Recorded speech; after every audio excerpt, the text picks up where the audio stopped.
ትህትና መማር አለብን። ስናገለግል የምናገለግል ሰዎች ምንም አይነት ጸጋ ቢገለጥልን፣ ምንም አይነት ብርሃን ቢኖረን፣ ምንም አይነት የእውቀት ስጦታ ብናገኝ፣ ምንም አይነት የእግዚአብሔር ጸጋ በሕይወታችን ሲገለጥ፣ ምንም አይነት ስምና ዝና ክብር ስናገኝ፣ ምንም አይነት እውቅና ብናገኝ፣ ምንም አይነት የእግዚአብሔር ቃል ስንናገር እንደ እሳት ነበልባል ካፋችን ቢወጣ በትህትና ማናቀርበው ከሆነ ፉልሽ። አንዱ የትህትና እንቅፋት ትዕቢት ነው። እግዚአብሔር ትዕቢትን ከሕይወታችን ያወጣል። ለዚህ ነው መጽሐፍ ሲናገር ወደ እግዚአብሔር ቀረቡ እርሱም ወደ እናንተ ይቀርባል አይልም? ለትሑታን ጸጋን ይሰጣል። ትዕቢተኞችን ግን ምን ያደርጋቸው?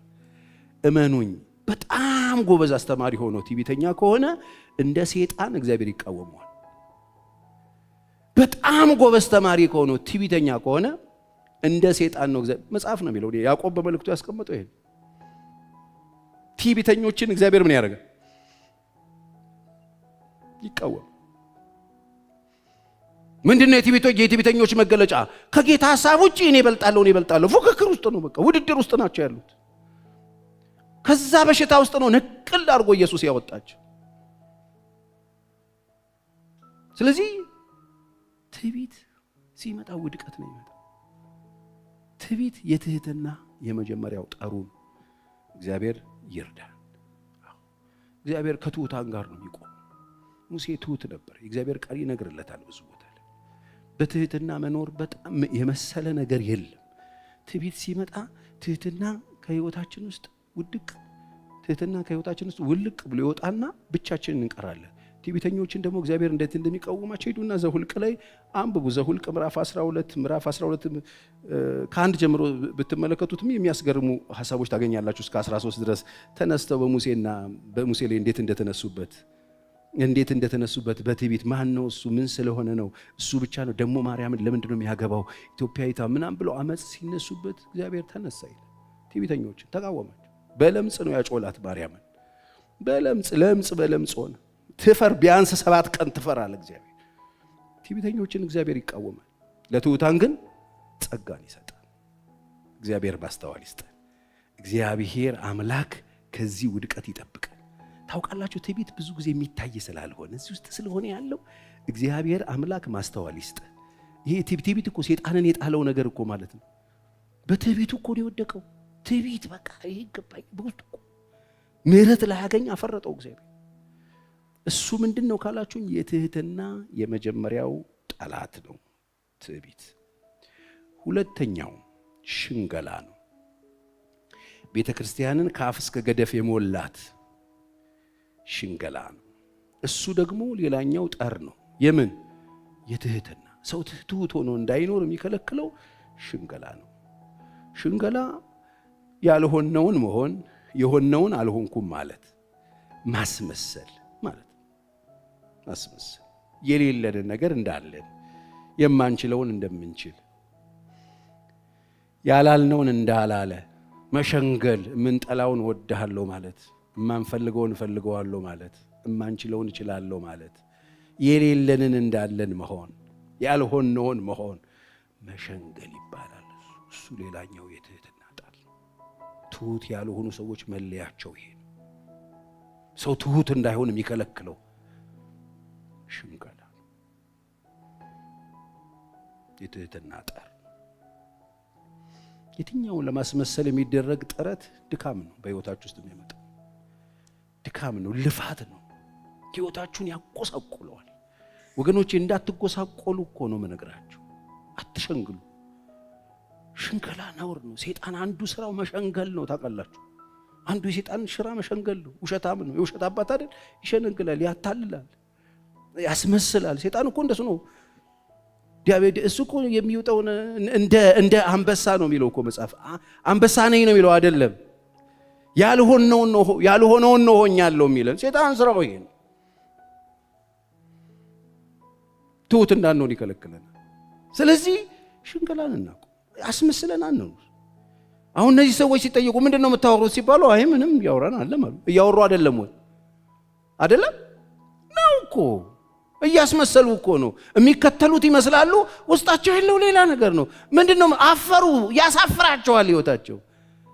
ጌታ እኮ ይጠይቃቸዋል እኮ አንቺ ይጠይቅሻል እኮ ትወጃታለሽ ይላል እኮ በልብሽ ሻርድደሽ ባጥ ነገር ብለሻት እንደሚወድ ሰው አክት ስታረጊ ጥርስሽን ስታሳይ እኮ ጌታ እኮ ያየዋል እኮ የሚያሳፍር ምንድነው ያረግሽ ያለሽው ተብለሽ ስትጠየቂ መልስ እኮ የለው አይ እየሰደብኳት ነበር እየሸረደድኳት ነበር እኮ አትይም እኮ ነውር ነው እኮ አትልም እኮ እጠላዋለሁ አትልም እኮ እንደምትወደው ስታስመስል ያልሆንከውን ሆኗል ስትል እግዚአብሔር እኮ እውነቱን ያውቃል የልብ አዋቂ እኮ ነው እሱ ትሁት እንዳንሆን የሚከለክለን የትህትና ጠንቅ የትህትና ጠላት የትህትና ወጥመድ ሰባሪና ገዳይ ባዶ የሚያስቀረን ነገር ሽንገላ ነው በእግዚአብሔር ፊት ስትጸልዩ ሽንገላችሁን አስወግዱ ያልሆናችሁትን አትሁኑ እውነት አይሻል ይሻላል እንደው በተነጋገሩ ስትባሉ ማውራት ትችላላችሁ የሆነ ነገር ብላችኋል ምንድን ነበር ያልሽ ስትባሉ እሱን ነገር ማለት ትችላላችሁ ካላላችሁ እየሸነገላችሁ በልባችሁ የምትሉትና አፋችሁ የሚለው ነገር በጣም ከተለያየ ሽንገላ ይባላል እሱ ሽንገላ ይባላል ለምንድን ነው ለማመደው ሽንገላ ህይወትን ካላችሁ ምን ሸነግለው ጥቅም እንዳናጣ ከሰዎች ከብሬታን ከሰዎች ክብርን ዝንም ነው የሆነ ነገር ጥቅምን ምናምን ፍለጋ እኮ ነው ሸንጋይ የምንሆነው ያልሆነ ነገር ለመለቃቀም ስንል ሸንጋይ እንሆናለን ትርፍን ፍለጋ ሸንጋይ እንሆናለን ጥቅም ፍለጋ ሸንጋይ እንሆናለን የማንላቸው እንላቸዋለን ያልሆኑትን ሆናችሁ እንላቸዋለን ስንሸነግል ማለት ነው ከሰዎቹ የምናገኘውን ጥቅም ፍለጋ ሸንጋይ እንሆናለን እሱ ምንድነው ካላችሁ የትህትና ጠላት ነው ጌታ ጋር ትልቅ ቦታ የሚሰጠው አለኝ የሚለው እናንተ ጋር እንዲኖር የሚፈልገው የሱ ነገር ጠላት ነው ሽንገላ ይሄንን የት ተሰሙታላችሁ የት ልትሰሙት ትችላላችሁ የእግዚአብሔር ቤት ካልሰማችሁት ወገኖቼ የእግዚአብሔር ቤት መተን መስታወቱ ፋጋ ቆመን ቆሻሻችንን አይተን መጽዳት ካልቻለን የት ሄደን እንጸዳለን አስወግዱ ሽንገላ አስወግዱ ልባችሁንና አፋችሁን አንድ አድርጉ ሰው አትሸንግሉ ከደከማችሁ ደከመኝ ብሉት እግዚአብሔር ደካማ ይረዳል ጌታ አብሮኝ ይኖራል የሚል ሰው ከዚህ ነፃ እንዲሆን ይፈልጋል ከጌታ ጋር እየሄድን ከጌታ ጋር እየኖርን አብረን ካንተ ጋር ነው እያልን ሸንጋዮች ሆነን እንድንኖር የእግዚአብሔር ፍቃድ አይደለም የእግዚአብሔር ፍቃድ አይደለም በቃ የእግዚአብሔር የነገረንን ያመንበትን ያልገባንን እጅ አንስተን ጠይቀን ተነጋግረን ግልጽ ሆነን መሄድ አለብን መሸንገል የለብንም ሽንገላ የትዕቢት የምነው የውድቀት የሚጠላው የትዕቢት ነገር የሱ ልብስ ነው የሱ ተከታይ ሚዜ ነው የትህትና ጠላት ነው አትሸንግሉ ሰዎችን የውሸት ያልሆነውን ነገር አትንገሯቸው አታታሏቸው አትበሉ መናገር ከሌለባችሁ አትናገሩ መናገር ካለባችሁ ደግሞ እውነት ተናገሩ ልባችሁና አንደበታችሁን አንድ ለማድረግ የልቤ ሐሳብና የአንደበቴ ቃል አንድ እንዲሆን የሚል ቃል አለ እግዚአብሔር ሆይ እርዳኝ ብሉና ጸልዩ እግዚአብሔር ማስተዋል ይስጠን እሱ ነው በፍርሃት ምክንያት ሰዎች እንዳናጣ ጥቅም እንዳናጣ እንዳንጎድል ነው አይደለም ምን ሸነግለው አይደለም ምን ሸነግለው ግን የእግዚአብሔር ቃል መጽሐፍ ቅዱስ ሲነገር ሮሜ 8 ላይ የተቀበልነው መንፈስ የፍርሃት መንፈስ አይደለም እንደገና ለፍርሃት የባርነት መንፈስ አልተቀበልንም የልጅነትን መንፈስ ተቀበለናል እንጂ እንደገና ለፍርሃት በፍጹም አልተቀበልንም ኢየሱስ ሕፃንን አምጦ እንደዚህ ሕፃን ካልሆነ ሕፃን እንኳን አይሸነግልም ታውቃላችሁ ሕፃን ሸንጋ አይደለም ጌታ በጣም ሕፃናትን ቅፍ አድርጎ ድብስብስ እያደረገ ያስተማረበት አንዱ ምክንያት ሕፃን አይሸነግልህም ሕፃን መሸጫው ነው የሚነግርህ ሕፃን ጋር ሽንገላ የለም ሕፃን ጋር ማስመሰል የለም ማስመሰል ያሸነግላሉ እናንተ ሰፈር ያሉ ሕፃናት የለም ከደበርካቸው ይሄ ያስጠላል ነው የሚሉት ካስጠላቸው ደስ አይልም ነው የሚሉት ሲያስፈራ ነው የሚሉት እኛስ የሚያስፈራውን ሌላ ነው የምንለው ያልሆነ ነገር ነው እየነገርን ሰው እየቀባደ በቃ እንደዚህ ግልጽ ክፋት የለባቸውም ሕፃናት ሽንገላ የለባቸውም ሕፃናት እንደነዚህ ካልሆናቸው ስለዚህ ጌታ ለምንድን ነው ይሄን ያሳየን ካላችሁ ፍርሃትን አውጥተን እንድንጥል ሽንገላን ከህይወታችን እንድናወጣ ሽንገላን ሸንጋዮች የሚያደርገን ምንድነው ካላችሁ ፍርሃት ነው ስለምንፈራ እንፈራለን እውነትን ለመናገር እንፈራለን የምንፈራው ምንድነው ጥቅም እናጣለን ቦታ እናጣለን ወንበር እናጣለን ተቀባይነት እናጣለን ጥቅም እናጣለን ካዲያ በቃ ከሱ ይልቅ እግዚአብሔርን እንጣው ነው ያለ ማለት እኮ እግዚአብሔር ከኛ ጋር ከሆነ ማን ይቃወመን? ክብር ለኢየሱስ ይሁን። እግዚአብሔር አለ። እስቲ እግዚአብሔር ከኔ ጋር ነው በሉ። እስቲ ቀኝ እጆቻችሁን አንሱ፣ ልባርካችሁ። በኢየሱስ ስም የሚያስፈራራችሁ በህይወታችሁ ውስጥ ሸንግላችሁ እንድትኖሩ የሚያደርግ ማንኛውም አይነት የፍርሃት ነቀርሳ የተነቀለ ይሁን። እግዚአብሔር አምላክ ሰላሙን ይስጣችሁ፣ እረፍቱን ያልብሳችሁ፣ ድካማችሁን ያግዝላችሁ። እግዚአብሔር ከናንተ ጋር ይሁን። የልባችሁ ሐሳብና የአንደበታችሁ ቃልን አንድ ያርግላችሁ። አሜን። እግዚአብሔር ይርዳን። ስለዚህ እግዚአብሔር መንፈስ አለ። ከሽንገላ ውጡ። ድካማችሁን ማገዝ የሚችል በህይወታችን ኃይለኛ ድካም ውስጥ ስንገባ ነው የምንሸነግለው። ስለዚህ ከእግዚአብሔር ቃል ጋር ተጣበቁ። ሮሜ 8:36 እንግዲህ ልጁ አርነት ቢያወጣችሁ በእውነት አርነት ትወጣላችሁ ይላል። ጌታ አርነት ካወጣችሁ ሌላ ቀንበር አይያዛችሁ፣ አትታሰሩ። ሮሜ 8:15 ፍርሃት መንፈስ አልተቀበልንም ይላል። ሮሜ 8:26 እንዲሁም ደግሞ መንፈስ ድካማችንን ያግዛል። ቢደክማችሁ እንኳን ያግዛችኋል። እንዴት እንድንጸልይ እንደሚገባ እናውቅም፣ ነገር ግን መንፈስ ራሱ በማይነገር መቃተት ምን ያደርጋል? ይማልድልናል። ስለዚህ መንፈስ ተሰጥቶናል።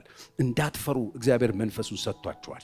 እንዳትሸነግሉ እግዚአብሔር መንፈሱን ሰጥቷችኋል። የእግዚአብሔር መንፈስ የሰጣችሁ እኮ እግዚአብሔር ከናንተ ጋር እንዲሆን ነው። እንዳትሸነግሉ፣ እንዴት እንድትጸልዩ፣ እንዴት እንድትወጡ፣ እንዴት እንድትገቡ የሚያስተምር ነው የእግዚአብሔር መንፈስ። ሶስተኛ የትህትና ጠንቅ ሌሎችን ለመምሰል የሚደረግ አካሄድ፣ ጥረት። ከዚህ በፊት በልዩ ልዩ ጊዜ ይህንን ሐሳብ አንስቼዋለሁ። መስሎ መገኘት፣ መምሰል። ሰው ቤተክርስቲያን መተን እከሌን መምሰል፣ ቤተክርስቲያን መተን መመሳሰል አይደለ?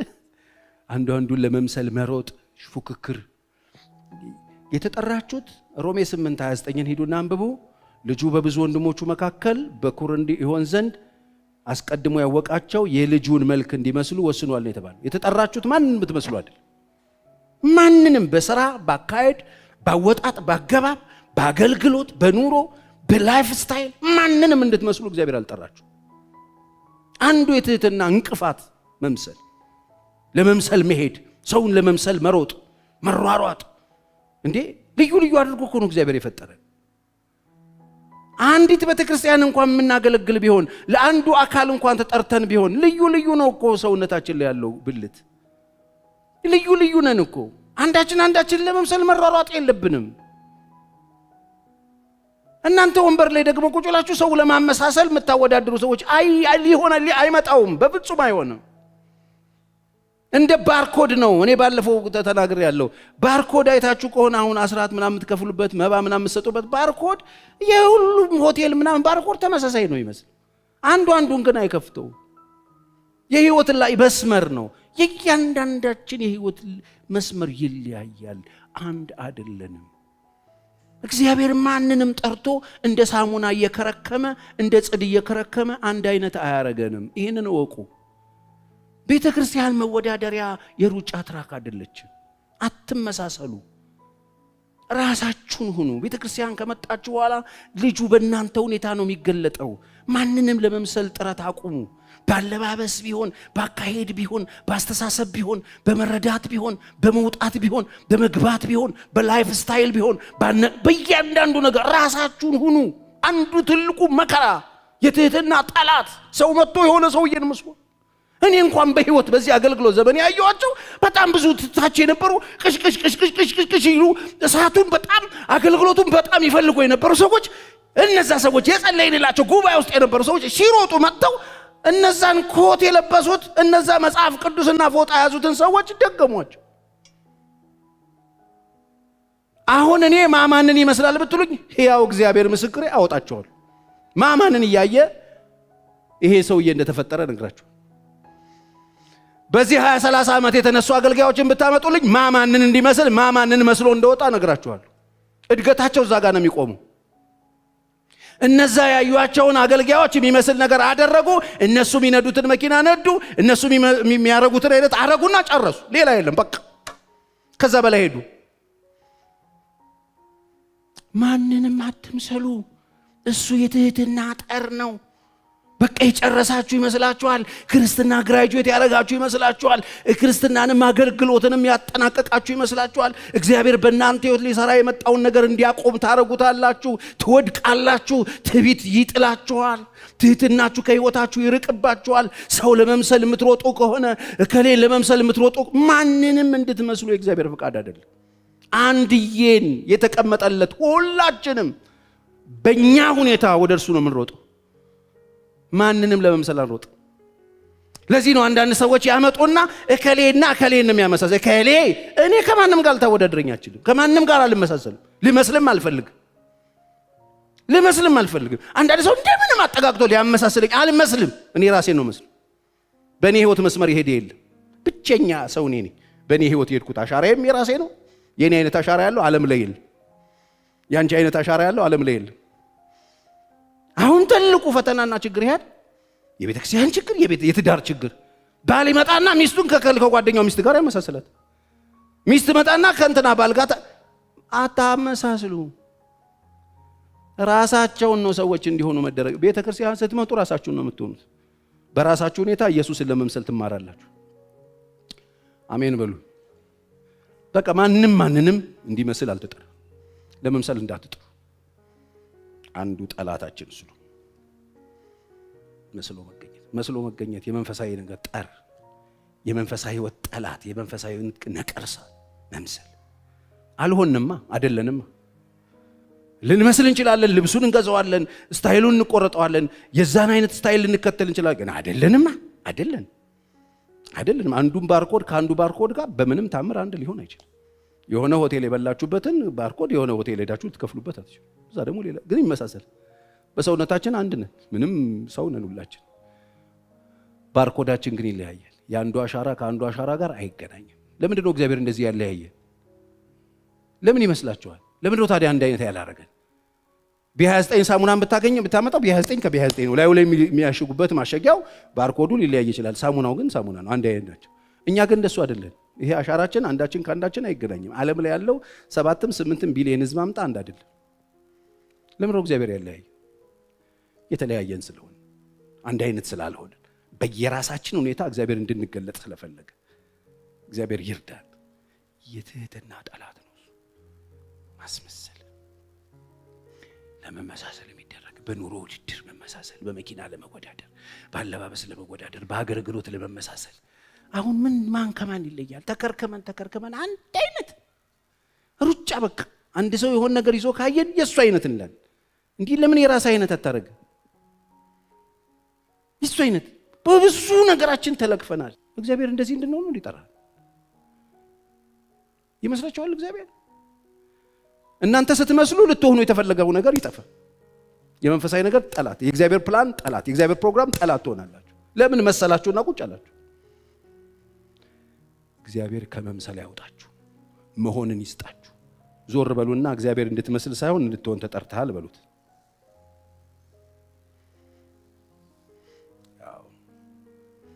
አራተኛውና የመጨረሻው የትህትና ህይወት ጠንቅ ጠላት ያለ መርካት። እግዚአብሔር በሰጠን ህይወት አለ መርካት። መጽሐፍ ኑሮዬ ይበቃኛል ለሚለው ግን እግዚአብሔርን መምሰል እጅግም ማትረፊያ ነው ይላል። ሰዎች አልበቃኝም እግዚአብሔር ባደረገላቸው ነገር መደሰት ሲያቆሙ፣ ኑሮ በቃኝ ማለት ሲያቆሙ፣ ፊልጵስዩስ 4:11ም ይህን ስለ ጉድለት አልልም የምኖረው ኑሮዬ ይበቃኛል ማለትን ተምሬያለሁ አለ። ማግኘትን፣ ማጣትን፣ መሙላትን፣ መጉደልን፣ ከፍታን፣ ዝቅታን ሁሉንም አውቃለሁ። ኃይልን በሚሰጠኝ በክርስቶስ ሁሉን እችላለሁ አለ። ክብር ለኢየሱስ ይሁን። ይሄውላችሁ ኑሮ ይበቃኛል ማለትን መልመድ አለብን። እግዚአብሔር የተመሰገነ ይሁን። ይሄንን ስንለምድ በህይወታችን ውስጥ ትህትና መላበስ እንጀምራለን። ትሁታን መሆን እንችላለን። ግን ሁልጊዜ ጎዶሎነት፣ ሁልጊዜ በቃኝ ማናቅ፣ ሁልጊዜ ማንጠራቃ፣ እግዚአብሔርን ማናመሰግን፣ ሁልጊዜ በጉለት ምንኖር፣ እግዚአብሔር ያደረገልን ነገር ምንረሳ፣ ምንዘነጋ፣ የሆነልን ነገር ባዶ ያደረገን ምናስብ፣ የተሰጠንን ሁሉ በዜሮ ምናጣፋ፣ ባዶነት የሚሰማን፣ የተደረገልን የማይታየን ሰዎች ከሆነን ትህትና የለን። በእግዚአብሔር ፊት ለመንበርከክ እንቸገራለን፣ ለማመስገን እንቸገራለን፣ ዝቅ ብለን ለማገልገል እንቸገራለን። ምን አድርጎልኝ የሚሉ ሰዎች አላያችሁ? ምን ስላደረገልኝ፣ ምን ስለሆነ፣ እኔን ምን አድርጎልኝ ምናምን የሚሉ ሰዎች አሉ። በጣም የሚዘገኑ ሰዎች። ይሄ ምን አድርጎልኝ ምናምን የሚሉት ይሄ እጅ ራሱ ኬት እንደመጣ ቢጠፋባቸው፣ ምን አድርጎልኝ ብሎ የሚናገሩበት አንደበት ራሱ ረክሶባቸዋል፣ ማይታያቸው። ታውቃላችሁ እጃቸው ላይ ያለው ነገር በጣም ትልቅ እንደሆነ። አንድ ትልቅ ቢሊየነር ሰው ሰሞኑን ታሞ ከሰው ጋር ላይ ሄጄ ምን እንዳለ ታውቃላችሁ? ያለኝ ነገር ሁሉ ከኔ ቢጠፋና ጤናዬን እግዚአብሔር ቢመልስልኝ አለኝ። ለካ የአንድ ነገር ዋጋ የአንድ ነገር ትልቅነት የሚገባን ስናጣው ነው። ዋናችንም የሆነው ከእጃችን ሲወድቅ። እግር ዋና የሚሆንብህ እግር ስታጣ ነው። እጅ ዋና የሚሆንብህ እጅ ሲጠፋ ነው። አንደበት ዋና የሚሆንብህ አንደበት ሲያዝ ነው። ዓይንህ ዋና የሚሆንብህ ዓይንህ ሲጠፋ ነው። ጥርስ ዋና የሚሆንብህ ጥርስን ሲያምህ ነው። የኩላሊት ዋናነት ስንቶቻችሁ ገብቷችኋል? ኩላሊት ዋና የሚሆነው ስታጣው። ወገኖቼ እግዚአብሔርን አመስግኑ። ቴንክ ዩ በሉ። እጃችሁ ላይ ያለው ነገር ሲጠፋ ዋና ይሆናል። ያላችሁን ሁሉ ልትከፍሉበት ትንሰፈሰፉለታላችሁ። አሁን እዚህ ይዛችሁት ምንም የመሰላችሁ ባዶ የመሰላችሁ ወና የመሰላችሁ በቃኝ እንዳትሉ ያደረጋችሁ በጣም ትርጉም ያጣባችሁ እጃችሁ ላይ ያለ ነገር ሲጠፋ የህይወታችሁን አለኝ የምትሉትን ሁሉ የምትከፍሉለት ጉዳይ ሊሆን ይችላል። እግዚአብሔርን አመስግኑ።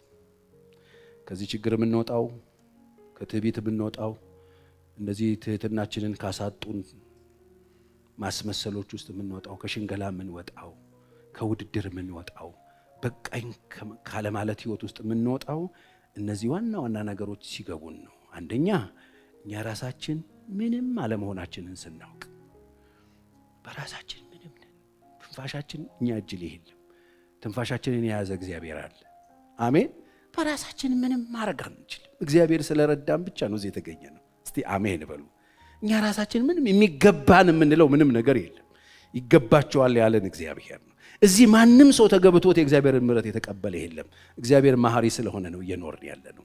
አሜን። በቃ በእግዚአብሔር በምሕረቱ የታደገን ሰዎች ስለሆነን እምንበቃ ሰዎች አለመሆናችንን ስናቅ፣ በእግዚአብሔር ጸጋ ብቻ ተደግፈን እንደምንኖር ስናውቅ፣ በጌታ ላይ በሱ ጸጋ ብቻ እግዚአብሔር እንደተቀበለን ስናውቅ፣ ምንም አይነት የጽድቅም የቅድስናም አካውንታችን እንዳላቆመን ስናቅ፣ የእግዚአብሔር ፍቅር ሲገባ ከዚህ ነገር ውስጥ ምን ወጣው ፓስተር ቸሬ በምንድን ነው ካላችሁ፣ ምንም አይነት ኃጢአት ብትሰሩ እግዚአብሔር ጋር እሱ ምንም ትርጉም እንደሌለው፣ ጽድቅም ብትሰሩ ትርጉም እንደሌለው፣ እሱ የሰራላችሁ ስራ ላይ ብቻ አይናችሁ እንድታደርጉ፣ ይሄን ማድረግ ያወቃችሁ ቀን ከወደቃችሁበት ትነሳላችሁ። ከውድድር ውስጥ ትወጣላችሁ። ከትዕቢት ውስጥ ትወጣላችሁ። ትህትናን ትላበሳላችሁ። ዝቅ ብሎ ማገልገል ክብር ይሆንላችኋል። ዝቅ ብሎ መስራት ክብር ይሆንላችኋል። ዝቅ ብሎ መስራት ውርደት ሳይሆን ክብር ነው። ዝቅ ብሎ ማገልገል ውድቀት ሳይሆን መነሳት ነው። እግዚአብሔር ይርዳ። የትህትናን ነገር ይብዛላችሁ። ልመርቃችሁ በደንብ አሜን በሉ። እግዚአብሔር አምላክ እነዛ ያስተማራቸው ሰዎች የሚማሩት ይሄንን ትህትና ሊያለብሳቸው፣ ዝቅ ብሎ ህይወቱን ለመሸለም ለመሞት የመጣ ዝቅ ብሎ እግር ያጠበ ጌታ እንደሚሞት እንደሚነሳ በሶስተኛ ቀን እንደሚነሳ የመጣበት ትልቅ ትርጉም ያለውን የቤተ ክርስቲያንን ስራ ሊሰጣቸው ብሎ እነሱ ይወዳደሩ ነበረ። ዛሬ ወገኖቼ እዚህ ጋር ቆሜ ማወራላችሁ የእግዚአብሔር ሐሳብ እውነተኛ ደቀ መዛሙርት የሚኖሩት ህይወት የትህትና ህይወት ነው እያልኩ ያለሁት። ይሄንን ለማስተላለፍ ነው ይሁሉ ያወራሁት። ትህትና የጎደለው ህይወት የደቀ መዛሙርት ህይወት አይደለም። የትዕቢት ህይወት የደቀ መዛሙርት ህይወት አይደለም። የኩራት ህይወት የደቀ መዛሙርት ህይወት አይደለም። የሽንገላ ህይወት የደቀ መዝሙር ህይወት አይደለም። የማስመሰል ህይወት የደቀ መዝሙር ህይወት አይደለም። አልበቃኝም ብሎ የስግብግብነት ህይወት የደቀ መዝሙር ህይወት አይደለም። የደቀ መዝሙር ህይወት በቃኝ እግዚአብሔር ሆይ ተመስገን ብሎ በትህትና የተቀበለውን ዋጋ የሰጠ የሚኖር፣ ዝቅ ብሎ ሰርቭ ለማድረግ፣ ዝቅ ብሎ ሰዎችን ዕውቀት እንዲጨብጡ፣ ዝቅ ብሎ የሚያቅም እንኳ ቢሆን ዝቅ ብሎ ዕውቀቱን መስጠት የሚችል የተቀበለው ጸጋና አገልግሎት ካለ ዝቅ ብሎ ሰዎችን ለማገልገል የሚፈልግ ከሆነ እሱ ደቀ መዝሙር። ቤተ ክርስቲያን ነግሬያቸዋል፣ ሁለት ነው ስራው። ሰዎች እንዲድኑ ከዛ ደቀ መዝሙር እንዲሆኑ ሄደው ብርሃናቸው እንዲበራን። ሌላው እግረ መንገድ የምትሰሩት ብትነግዱ እግረ መንገድ ለንግድ የተጠራ ሰው የለም። እግረ መንገድ ትነግዳለህ። ለጋብቻ አልተጠራም፣ እግረ መንገድ ታገባለህ። እግረ መንገድ ታገባለህ፣ እግረ መንገድ ትወልዳለህ፣ እግረ መንገድ ትሰራለህ፣ እግረ መንገድ በጎ ታረጋለህ፣ እግረ መንገድ ቧንቧ ትሰራለህ፣ እግረ መንገድ ድልድይ ትሰራለህ፣ እግረ መንገድ ፎቅ ትሰራለህ፣ እግረ መንገድ የምታረገው ብዙ ነገር አለ። እሱ አይደለም ግን ዋናው ኢየሱስ በመስቀል ላይ ሞቷል፣ ኃጢአተኞችን ወክሎ። አሜን። በሶስተኛው ቀን ተነስቷል። ይህንን ቢያምን ሰው የዘላለም ሕይወት ባለቤት ይሆናል። የምትኖሩት የኢየሱስን ሞት ለመናገር ነው የሚለው መጽሐፍ። ስጋውን የበላችሁ ደሙን የጠጣችሁት ለዚህ ነው የሚለው።